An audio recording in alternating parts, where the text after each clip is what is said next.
Obrigada, Nina. Queria convidar a Miriam aqui para fazer a apresentação. Bom, a Nina já contou um pouco do processo, o André apresentou o plano e eu gostaria de contar para vocês o que já está acontecendo nesse momento, né? No que a gente está trabalhando junto aos catadores, junto à educação ambiental em resíduos. Eu também tenho a honra de ser representante das ONGs no Conselho do Fundo Paulistano de Reciclagem, que nós apresentamos hoje pela manhã. E o Fundo Paulistano de Reciclagem tem a missão de contribuir com a melhoria das condições de vida, da qualidade do trabalho dos catadores. Então, nós tínhamos lá um recurso e resolvemos investir esse recurso na formação de catadores, da primeira turma de catadores como agentes ambientais da coleta seletiva. Como vocês sabem, eu acho que a Nina já colocou isso muito enfaticamente, as coisas têm prazo para acontecer. Quer dizer, o prefeito assinou a ampliação da coleta seletiva em São Paulo. O prefeito assinou, o prefeito expandiu a contratação das empresas concessionárias para que elas fizessem a coleta seletiva. Isso tem custo para o município. E a coleta seletiva já está acontecendo em 75 distritos, não é, Soraya? Oi? 85 distritos já está acontecendo a coleta seletiva. Essa coleta seletiva está sendo feita pelas concessionárias. O que está acontecendo? Em muitos lugares a população não quer entregar o material para as concessionárias, porque a população diz, a concessionária mistura tudo. Eu só vou entregar para a cooperativa, estou acostumada a entregar para Coopercap, estou acostumada a entregar para Cooperpacs, etc. E hoje não é mais a Coopercaps, nem a Cooperpacs, nem nenhuma Cooper que vai coletar. Eles vão triar e vão receber os recursos quando da venda desse material. Eles vão receber esse material, mas eles não vão mais coletar nesses distritos. Alguém tem que informar a população, não é? O que é isso? Isso é um trabalho de educação ambiental. Então não dá para esperar para fazer isso. Tem que ser feito para e passo com a coleta. Porque senão a gente está prevaricando, a gente está jogando dinheiro público fora. Não é verdade? Outra coisa, muita gente não quer separar RISPAR, porque diz assim, não adianta separar. A gente separa, eu separava tudo, vinha o caminhão da coleta, misturava tudo, o que era verdade. Agora não é mais verdade. Então alguém tem que dizer para esse morador que não é mais assim que está acontecendo naquele distrito, naquela rua, naquele bairro. Então nós selecionamos 50 catadores, porque o recurso que nós tínhamos só dava para 50, o recurso do fundo, não é recurso da prefeitura, recurso privado do fundo. Nós selecionamos esses 50 catadores das regiões onde a coleta está sendo ampliada e o Instituto Ecoar, que tem uma experiência muito grande em capacitação de catadores, que a gente faz isso desde 1992, vocês verem como que a gente já está velhinho, né?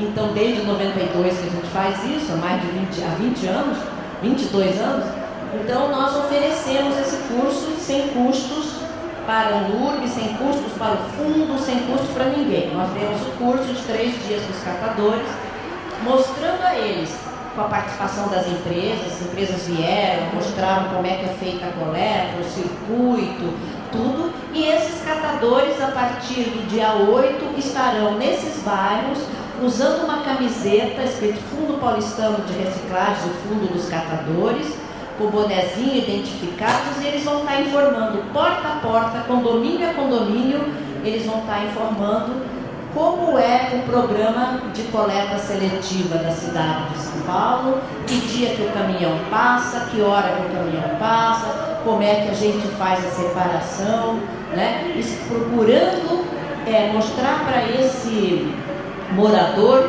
o que ele precisa fazer e mostrando para o morador que toda vez que ele separa direito, o aumento, aquele material aumenta de valor. E ao aumentar de valor, aumenta a renda dos catadores. né? Então, a gente está buscando mostrar essa conexão, porque todo mundo que trabalha com educação ambiental sabe que quando a gente fala em educação ambiental, a gente está falando em quê? Está falando em conexões, está falando em visão sistêmica, está falando em contexto, está falando em diversidade, está falando em interdependência. Essas são as raízes da educação ambiental, né? E a educação ambiental que a gente acredita e que está no plano é exatamente isso. É aquela que diz que para nós lidarmos com os graves, sérios, dramáticas questões que nós temos no dia de hoje e que nós temos numa megalópole em São Paulo, a questão dos resíduos, a questão da água, a questão do ar, a questão do clima, não adianta a gente querer trabalhar sozinho, né? Nelton está aqui, Nelton, que é diretor de meio ambiente e coordenação da Itaipu Nacional, responsável por um dos programas mais premiados desse país, talvez do mundo, que é o Cultivando Água Boa. Ele sabe bem disso. A gente precisa trabalhar juntos. Setor público, todo o setor público, todas as secretarias, todas as autarquias. As empresas, sim. As empresas sabem muito, elas têm muito para nos ensinar, elas têm muito para contribuir com a gente, tá?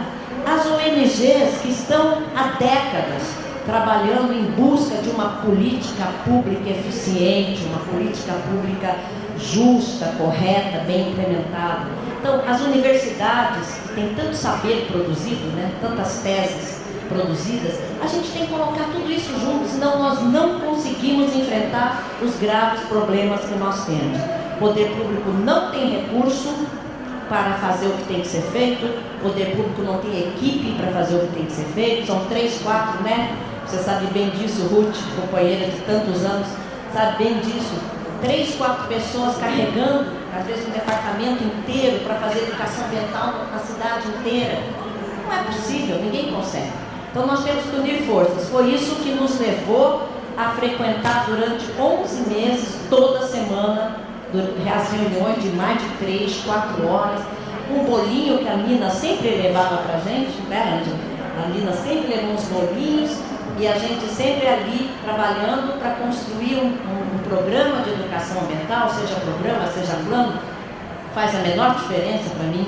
O que faz diferença é o que está ali, é o conteúdo, é o que a gente vai fazer, como é que a gente vai trabalhar os catadores que não vão mais catar na rua, como é que eles vão poder ter o título daquilo que eles sempre fizeram, porque o catador sempre foi agente ambiental, só que agora a gente vai chamar ele de catador/agente ambiental, não é? E ele vai estar mostrando para a população a importância de coletar separado. E a gente vai calar um pouco a boca do povo também, que fala que em São Paulo não acontece nada, né?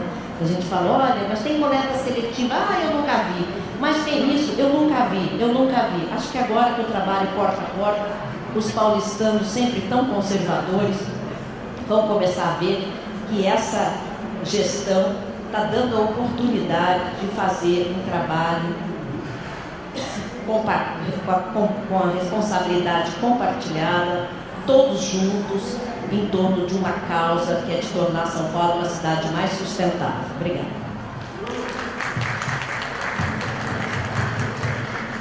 Obrigada, Miriam. Vou chamar a Gina Liscar para apresentar o trabalho que foi desenvolvido pelo Instituto 5 Elementos na Subprefeitura da Lapa, de Educação Ambiental também.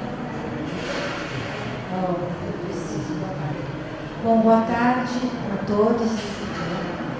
Agradeço o convite para participar dessa tarde aqui de diálogos em nome da gestora do Instituto 5 Elementos, a Mônica Borba, que não se encontra no Brasil, e vou trazer para vocês um breve resumo do que foi esse trabalho de um ano com recursos do Fundo Especial de Meio Ambiente da Prefeitura de São Paulo. Foi um edital, os 5 Elementos concorreu nesse edital, ganhou esse edital, e em parceria desde o início com a Subprefeitura Lapa, aqui representada, e vários outros parceiros que vocês vão conhecer aqui da minha apresentação, nós pudemos fazer um projeto que foi desenvolvido em 3 etapas.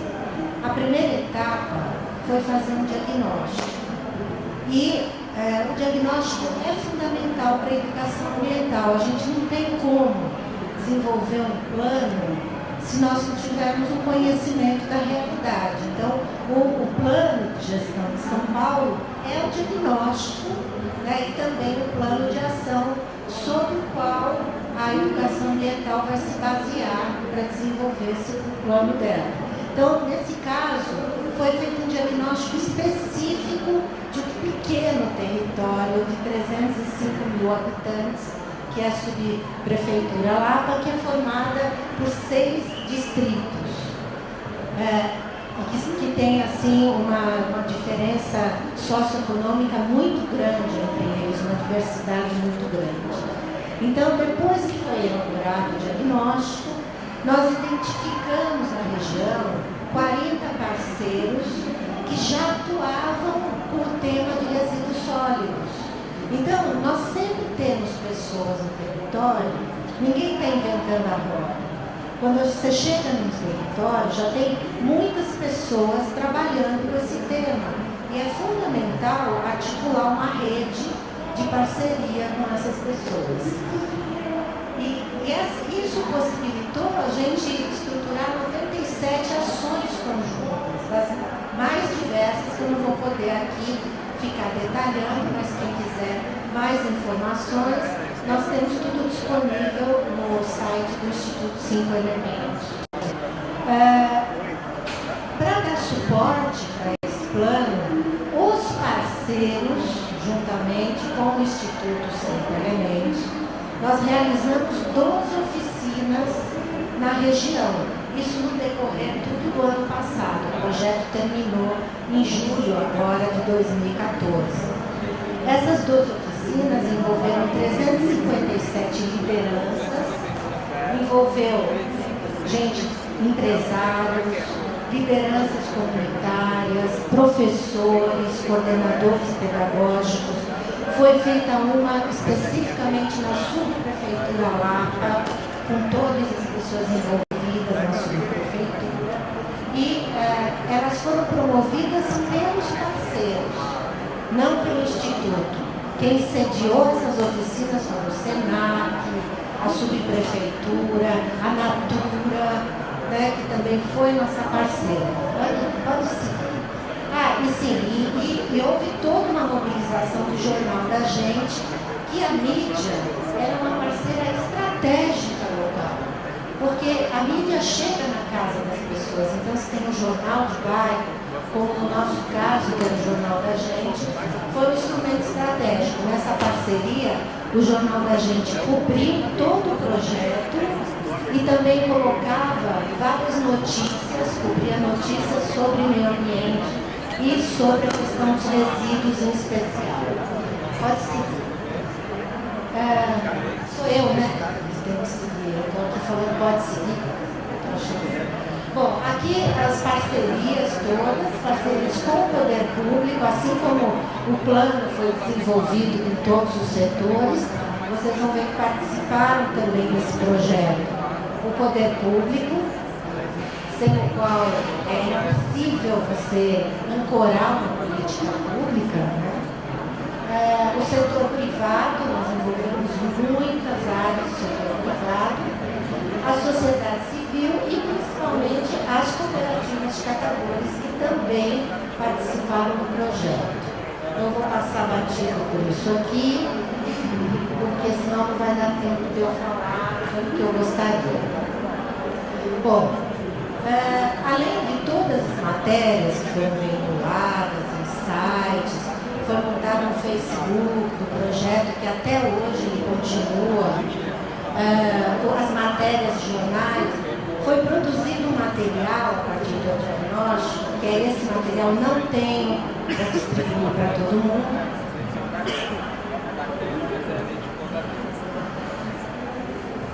Vou passar alguns para vocês olharem, que é o mapa do consumo e descarte sustentável na subprefeitura Lapa. Pode passar, aí, pessoal? O que é esse mapa? Vou colocar aqui na tela. Então, esse mapa, ele traz, em primeiro lugar, nós estamos falando em descarte sustentável, mas nós temos que falar em consumo sustentável também, porque nós não vamos ter uma gestão de resíduos adequada se nós não mudarmos os nossos padrões de consumo. Então, ele traz os pontos, por exemplo, de alimentação saudável que existe na região. Traz as áreas de coleta seletiva, onde estão localizadas as cooperativas, endereços, contatos, os ecopontos da região, que são fundamentais, pelo diagnóstico estavam subutilizados, e também os pontos de descarte de óleo e de resíduos perigosos. Então, esse mapa ele traz um retrato em um determinado momento, ele pode ser atualizado, isso depende da política pública, porque um projeto com recurso público, ele tem um começo, um meio e um fim. Mas para que ele possa ser adotado pela sociedade, depende muito desse polo que vai ser criado na subprefeitura de educação ambiental, que dê suporte a que isso não vire um retrato morto, mas que ele possa ser realimentado e possa ser atualizado e acompanhar o plano. Então, o outro material, ele vem também do diagnóstico, mas são informações sobre todos os aspectos, o que separar, como separar o resíduo, como obter informações sobre a coleta seletiva, como reclamar se a coleta seletiva não passa, o controle social, que nós também precisamos dar para a população o controle social da coleta seletiva e da gestão de resíduos no município. Nós tivemos também o apoio da Natura nesse projeto, que viabilizou que nós atualizássemos o diagnóstico também de resíduos agora recentemente, em setembro, vai estar disponível também. Aqui algumas coisas de avaliação dos parceiros, né? Mas eu queria trazer uma informação interessante. É óbvio que isso não é o resultado do projeto, mas o projeto também teve sua contribuição. Analisando os dados na região, a região da subprefeitura lá, ela tinha uma média per capita de 1,56 kg por habitante dia. O que vocês acham disso? É altíssimo, né? É um per capita muito alto. É praticamente 65% acima da média nacional, que era um per capita de mais ou menos 1 kg, 0,96. Já no ano de 2014, houve uma grande modificação e caiu para 1,19 kg por habitante. Então, nós não estamos dizendo que foi o projeto, porque existem uma série de fatores que ocorrem na região, inclusive a mídia, a conscientização que cada dia está maior, mas de qualquer forma a gente percebe que houve uma redução da produção de resíduos. Por tudo isso, né, aqui são todos os pontos que foram encontrados, as cooperativas que atuam. Aqui os resultados, como eu falei para vocês, houve uma redução importante do per capita e houve também uma redução da quantidade de resíduo coletado, porque no fundo qual que era o objetivo do projeto? Era desviar o máximo possível de resíduo do aterro e o máximo possível de rejeito, ou apenas o rejeito. Inclusive a parte da questão da compostagem, ela foi muito abordada nas oficinas e as pessoas ficavam apaixonadas pelo minhocário e também fizemos uma parceria com o projeto Composta São Paulo, que eu acho que vocês sabem que distribuiu 2.000 composteiras na cidade de São Paulo, no processo de compostagem. Bom, eu vou caminhando, então a gente fez todo um diagnóstico na região. Os ecopontos, que era um objetivo nosso, divulgar fazer uma maior divulgação, porque era baixíssima a quantidade de material coletado nos ecopontos. Nós tivemos um bom resultado para um ecoponto e o outro ecoponto não tão bom. Mas em um deles a gente percebeu que quase dobrou a quantidade na Vila Jaguara de material coletado em relação ao início. Vocês veem como foi subindo a quantidade na medida em que a população começou a ter conhecimento que eles existiam. As pessoas não sabiam. Não sabiam que a cooperativa era do lado da sua casa, não sabiam que tinha um ecoponto. Então isso foi fundamental. Aqui a central mecanizada, que vai mudar muito a nossa realidade, né? Lá na região.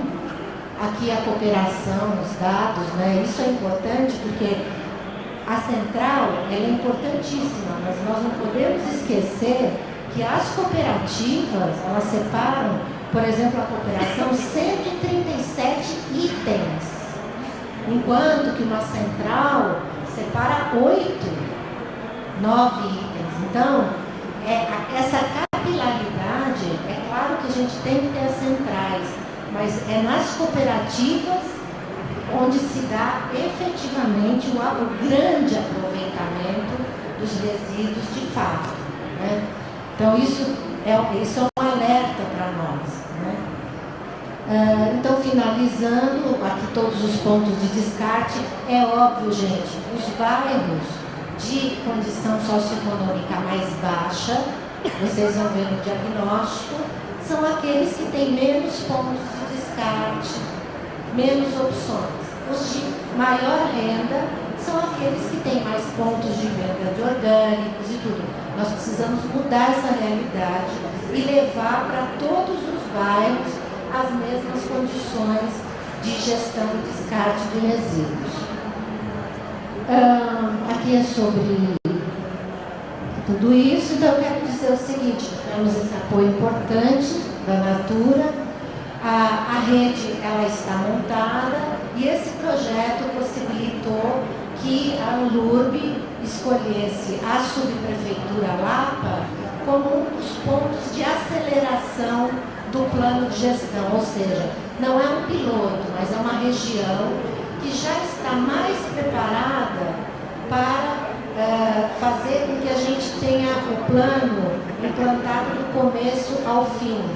Então, que nós possamos ter rapidamente uma coleta não só dos resíduos secos, mas também dos resíduos orgânicos, que é uma das metas também do plano. Em 2016 já ter uma coleta de orgânicos, né?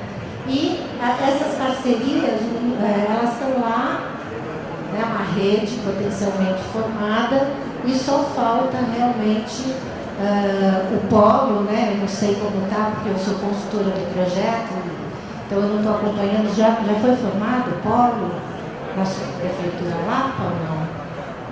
Ainda não, mas espero que seja implantado rapidamente para que toda essa energia, né, que foi colocada nesse projeto, ela não se perca e possa ter continuidade.